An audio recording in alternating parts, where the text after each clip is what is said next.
you're the whip of the Congressional Progressive Caucus, and your House bio says that you will, quote, fight to raise wages for millions of American workers, expand immigrant rights, restore abortion rights and voting rights, protect veterans and seniors, and tackle the climate crisis. So this is a really long list. So tangibly, what do you think you can accomplish within the next little less than 2 years you have left?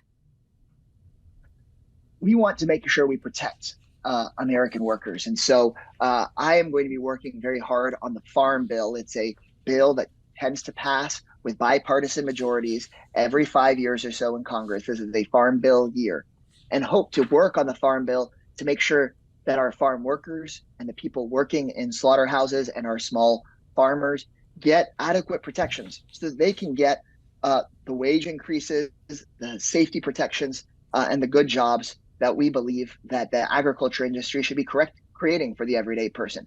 Too often, I think we've seen our top leaders stand up just for the big guys, and we need to be standing up for the little guys. And so that's part of the work that I will be doing on the Farm Bill.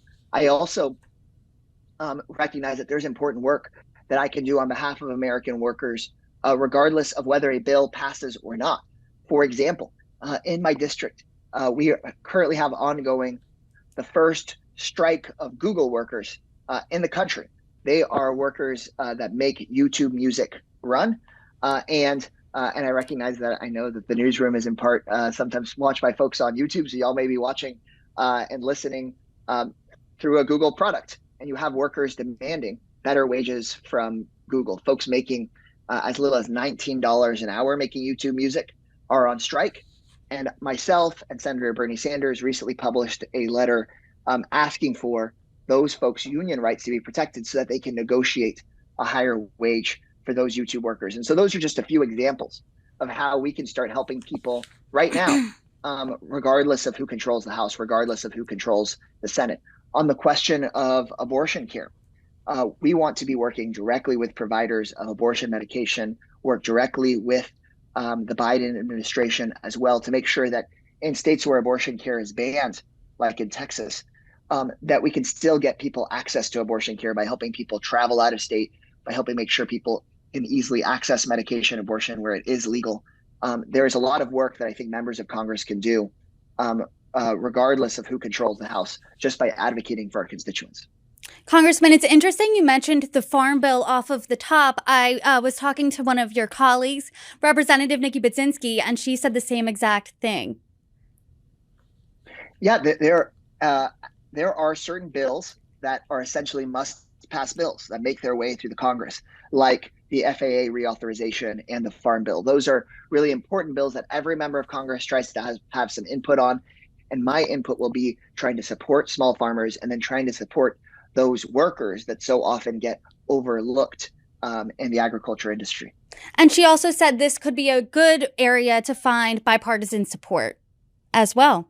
That's right. There is an increasing sense amongst Democrats and Republicans that it doesn't make good sense that there's a very small handful of companies that control almost all of the meat that is processed in this country, a very small handful of companies that control almost all the eggs that are produced in this country. And so if we want to tackle issues of inflation and rising food costs, then that might mean that we need to support our smaller producers and bring some more competition to the system if we want to decrease prices.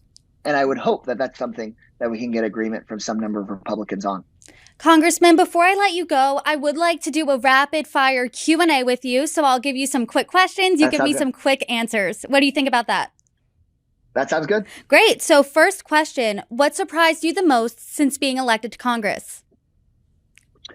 How not surprising some things were, and also that I could get a quick PBJ off the back of the House floor. Interesting. Have you made any new friends or allies in office so far, and who are they? So many friends. The freshman class is amazing. There's 35 of us, but some of the folks I've gotten closest to are folks like Maxwell Frost, Deli Ramirez, Becca Ballant, Robert Garcia, Summer Lee. It's just a really great group of Democratic freshmen, and so I certainly don't feel alone. Growing up, what political figure did you look to as the type of lawmaker you aspire to be? Growing up, I was watching lawmakers less, but coming up as an organizer, I read up a lot on folks like Ella Baker and Cesar Chavez, people that did community organizing in decades past. What's one sentence advice you would give your younger self?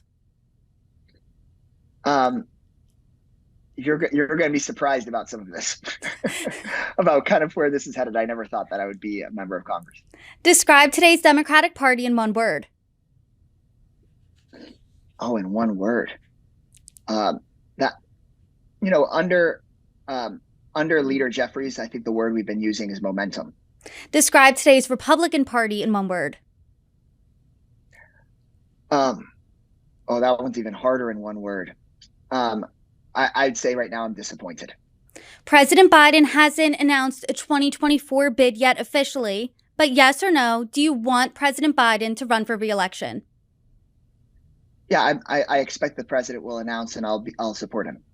Who would you support if he doesn't run?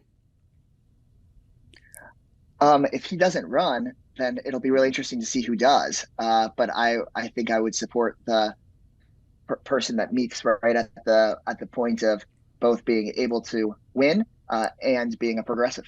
Any names you think of just off the top of your head based on that criteria? Yeah, I think that we'll just wait to see if I think the president essentially is very, very likely to run, and if he doesn't, that would be a big shift. And so on that one, I think we'll have to wait and see. And on that one, we'll have you back if that ends up happening, but describe that sounds good. You can have me back and ask me that again. Great. Describe the future of the Democratic Party. In the past, the Democratic Party people would say that's the party of the working person. And I think that brought a big coalition of people together. And so that's what I want. I think we would like for voters to recognize the Democratic Party as the working person's party. Describe the future of the Republican Party. If we flip Texas, then there's not much of a future left for them unless they really change the way that they're doing business. In one sentence, within the next 2 years, how will this Congress improve the country? If we implement the Inflation Reduction Act, the Infrastructure and Jobs Act, the CHIPS and Science Act, then in these next 2 years, I think we'll see that President Biden, alongside the Congress, was one of the most consequential economic presidents for our country in a really long time. And so I think these are 2 years of really implementing those important laws. And in one sentence, what do you want your legacy to be? Just that I tried really hard to help folks.